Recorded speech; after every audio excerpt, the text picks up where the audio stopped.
Welcome back to our channel. We keep bringing you the KOLs, the CEOs, the founders, everybody in between that's helping our community grow, helping push Bitcoin crypto forward.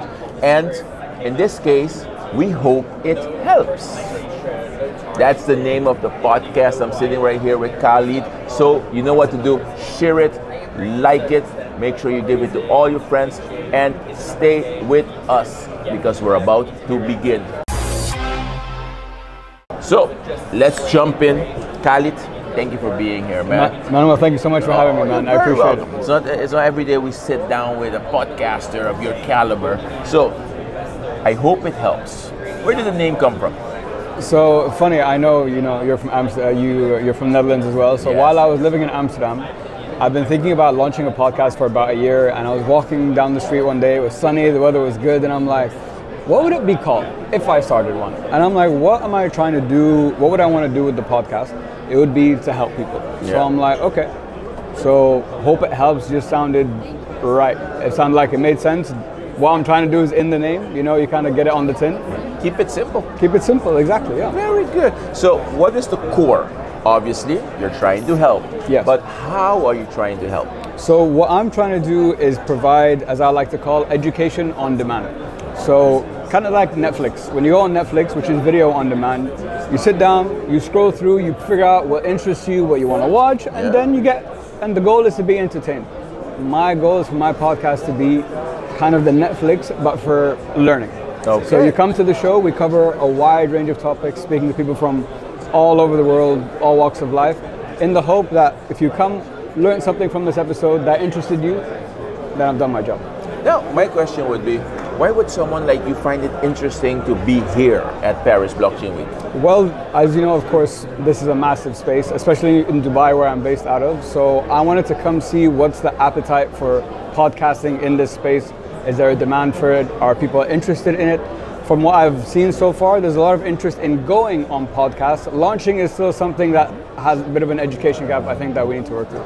And that's the reality. Everybody wants to be on the podcast. Nobody wants to do the work necessary to grow a podcast. So how did you accomplish it? So I started my podcast in my bedroom 5 years ago. My guests used to come record with me in my bedroom. Like when I think back now, I cringe. I'm like, how did I even do that?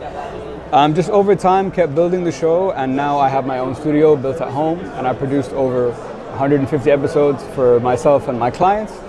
And through that journey, my business was born. People started reaching out, asking me, Khaled, we want to launch a podcast, but we don't know how. What do you do? What do you post? How do you edit? So I started helping people out, here and there. And then my wife told me that, Khaled, once you're going out of like your close circles, you might have something here that could turn into, a business. Yeah. One thing led to another. You get your first client, and then a couple more. And now I work with high net worth individuals. The American University in Dubai is one of my clients, and I host the show as an alumni, so that's really cool. And so what I've built is basically an A to Z podcasting agency. You want a podcast, but you don't want the headache and the hassle that comes with it. That's where I come in. So we launched the show for you, and then I'm basically the producer of your show. I make sure the show is running smoothly, the edit, the social media content, and so all your podcasting needs in one place. Now, is this specifically for Dubai? No, it can be transferred anywhere. At the moment, most of my clients have been Dubai-based, but my work is a consultant. So we can do this from anywhere. I can do this for you from anywhere in the world. Even from an editing perspective, we have a shared drive, or you can send the files, and I can take care of it. So I can apply my services anywhere. So I thought I'd come to Paris, check out what's going on. The energy, the vibe of the event has been amazing. And I met some pretty cool people.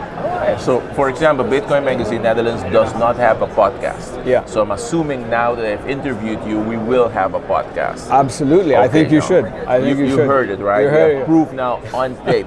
So you just spoke about your wife, and then she's literally standing behind the camera. Yes, she is. And then behind a great man, there is a greater woman. A greater woman. So how has she been influencing the way that you do business? So Lana's the marketing PR expert. Over the past 5 years, not only building the show and building the business, she comes from a massive marketing background. So it's been very helpful to me on strategy, execution. And when she transitioned now to working with Luna, that's when she got a taste of the startup life and started to really understand the entrepreneur journey that I'm kind of going through.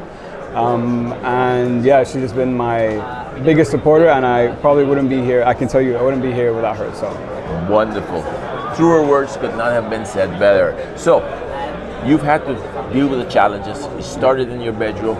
What are the next challenges you're looking forward to handling? Sure. So the next challenge is closing that education gap. Now, I think globally, there's a massive demand for podcasting, and particularly I think in the Middle East, because it's still in the early stages of the industry.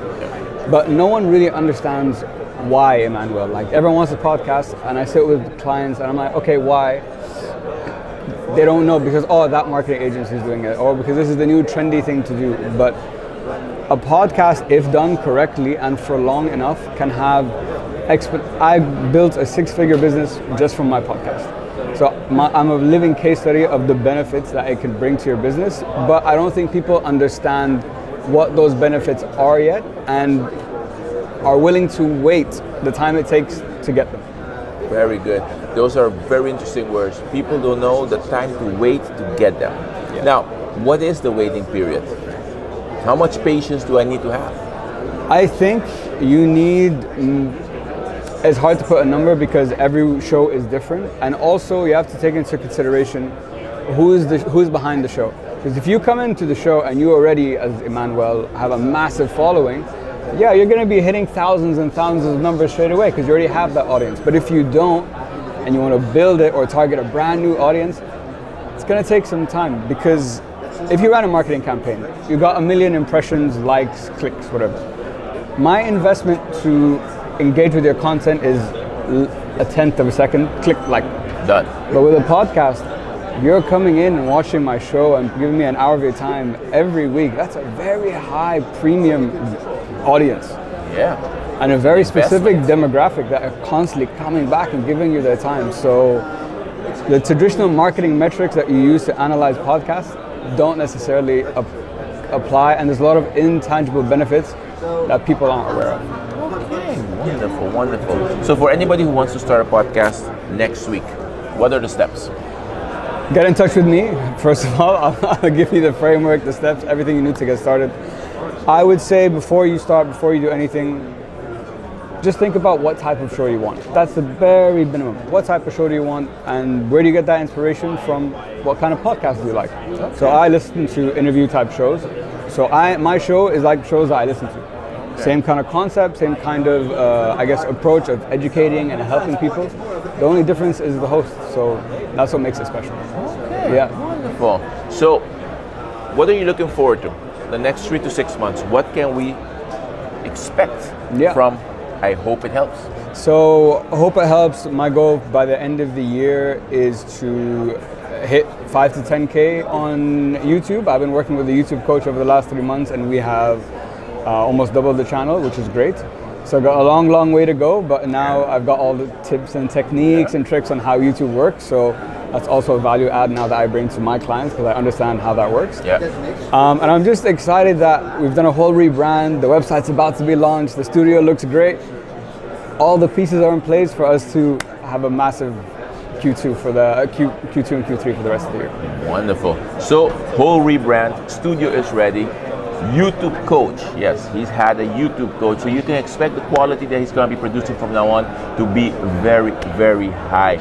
I hope it helps. Khaled was right here with us live from Paris Blockchain Week, and you know something? It might be a play on words, but I hope this video helps you. If you have a dream of starting a podcast, get in contact with him. For sure, in the description, you'll find a link, and if it did help, let us know. Khaled, it was a pleasure to meet you, my friend. Absolute pleasure. Oh, you are very welcome. And I hope I also get a little, hoodie with a Hope It Helps logo on it. In the mail, done. I'm gonna sit here and wait for it to get here. Thank you very much for watching. You know what to do. Share this video, like this video, and we will see you soon.